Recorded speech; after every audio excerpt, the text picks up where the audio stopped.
Branham. Est-ce que toi aussi, aujourd'hui, on peut parler du message de l'heure à travers quoi? Point d'interrogation. Parce que regardez Marie, malgré que Marie subissait une mauvaise réputation, Marie était dans l'expectative. Marie était en train d'attendre quelque chose. Et cette chose-là, cette promesse-là, avait fait que malgré que Marie vivait dans une mauvaise vie, mais Marie était une bonne fille. Amen. Amen. Regardez, nous avons ici l'histoire de Siméon. L'histoire de Bartimée. Bartimée aussi, il était dans l'expectative de quelque chose. Que Dieu vous bénisse. Amen. Que Dieu vous bénisse. Amen. Vous savez, Frère Branham dit, Frère Branham a prêché l'aveugle Bartimée. L'aveugle Bartimée, il n'était pas né aveugle. Mes frères, il y a certaines choses qui arrivent dans nos vies pour que Dieu puisse accomplir une promesse dans nos vies. Peut-être la situation dans laquelle tu arrives, c'est pour qu'un jour, quand Dieu va t'élever, tu puisses témoigner. Pourquoi? Jamais tu ne sauras pas la valeur de quelque chose si tu n'es pas passé par une épreuve. Imaginez un enfant qui est né dans une famille où son papa déjà il a tout. La voiture, il en a. Les maisons, il en a. Il ne saura pas la valeur de cela. Il peut se comporter de toutes les manières. Mais si toi, tu es né dans une famille pauvre, les jours que Dieu va te bénir, tu sauras l'importance d'avoir de l'argent. Regardez ces Bartimée. Bartimée avait une maman qui chaque fois était en train de lui raconter l'histoire de la Bible. Aujourd'hui, pour ceux qui sont des parents, les parents de Laodicée, pour eux c'est seulement envoyer les enfants à l'église, envoyer les enfants à l'école. Non, mais tu dois aussi avoir le temps quand tu es à la maison. Tu appelles tes enfants, tu leur racontes les histoires de la Bible. Cela restera gravé dans leur tête.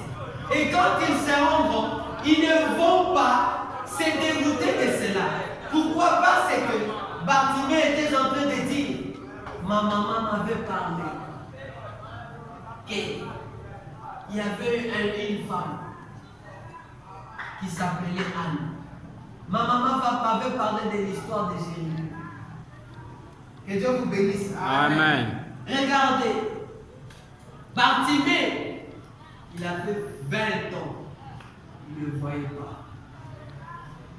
Mais un jour, Bartimée avait passé la nuit. Et pendant cette nuit-là, Bartimée avait rêvé qu'il avait vu. Bartimée se demandait, mais en lui, il se disait, mais nous avons un Dieu. Ma maman m'avait parlé de l'histoire d'Élie et Élisée. Bartimée s'est allé où? Il est allé rester où? Sur le mur de Jéricho. Or, selon l'histoire racontée de sa maman, la maman de Bartimée lui avait raconté de l'histoire d'Élie. Élie qui était un grand prophète en son temps-là. Élie qui était comme une référence. Et Bartimée s'est demandé, si j'étais au temps d'Élie, j'irais voir Élie. Bartimée alla se placer sur les lits de Jéricho. Écoutez ce que je disais que Frère Branham dit au pardon 20. Oh là là, en ce moment-là, une brise fraîche a soufflé. Et Bartimée a frissonné, oh, s'est dit, n'est-ce pas merveilleux? Pensez-y donc que cet Élie et Élisée, son successeur, sont passés à 20 pieds de cet endroit où je suis assis. Cela fait plusieurs années, main dans la main, marchant sur ces mêmes pierres sur lesquelles je marchais ce matin. Ils ont marché la main dans la main jusqu'à cette route. En descendant, Et il a pris son manteau et il a couvert le Jourdain. Ils ont traversé. Oh, qu'en serait-il si j'étais ici à ce moment-là, étant avec les misérables? Regardez, si quelque chose t'arrive dans la vie, identifie-toi à la parole. Dans cette Bible, dans cette parole, il y a une promesse qui cadre avec ta vie. Bartimée n'était pas la première personne à être aveugle. Bartimée n'était pas la première personne d'avoir la guérison. Il y avait des gens déjà avant lui qui avaient déjà eu la guérison. Et Bartimée était en train de s'identifier selon ce qu'il avait écouté. Or, la foi vient de ce que l'on entend. Ce que l'on entend de la parole de Dieu. Qu'est-ce que toi, tu as toujours l'habitude d'entendre? C'est ça la question. Chaque jour, qu'est-ce que toi, tu entends? Quel genre de musique tu entends? Frère Branham me dit, votre vie influence quelqu'un. Ce que vous écoutez, ce que vous parlez, influence aussi quelqu'un qui est à côté de vous.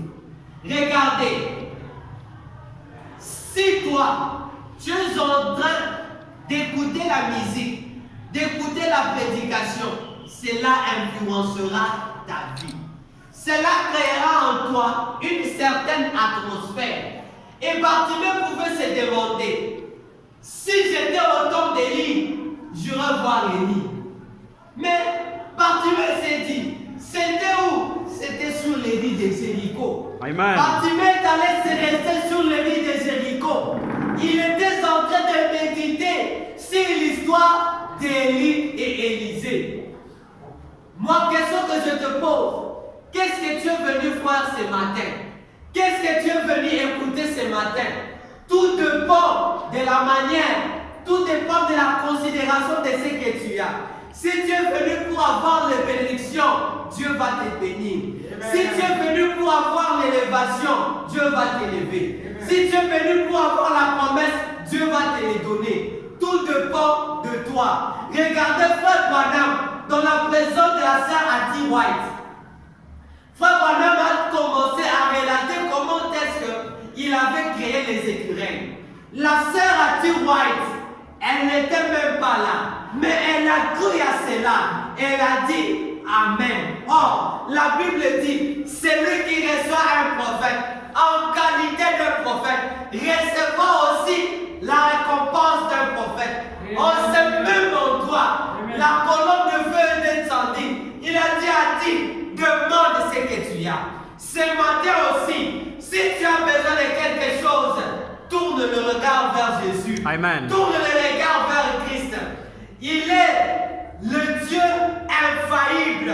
De la même manière qu'il avait agi pour les autres, il agira aussi pour toi. Amen. Sinon, il n'est pas le même hier, aujourd'hui et éternellement. Pour qu'il puisse être hier, aujourd'hui et éternellement, il doit accomplir ce qu'il avait accompli pour le passé. Or, Dieu n'est pas le passé. Il est le Dieu du présent. Il est aussi le Dieu du futur. Je me passe sur les paroles infaillibles des promesses. Quelles sont ces faillibles? Ces paroles infaillibles, c'est la parole de Dieu. Tiens-toi à la parole. Tiens-toi à la promesse. Dieu accomplira. Et persévère dans cette promesse-là.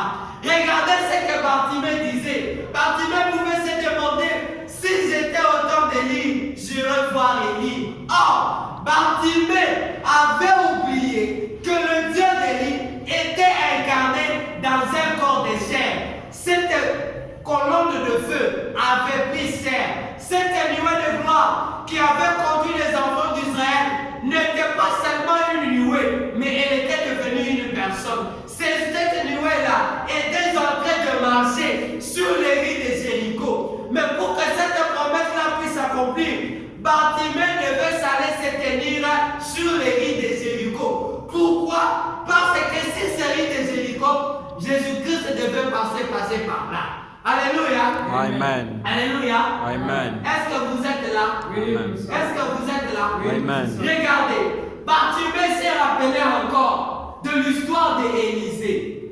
de l'histoire de Josué. Il s'est dit, sur ce lit de Jéricho, Josué arrêta les soleils. Mais comment est-ce que Josué arrêta les soleils sur le lit de Jéricho? Josué arrêta les soleils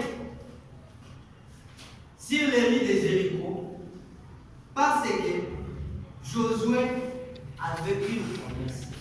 Est-ce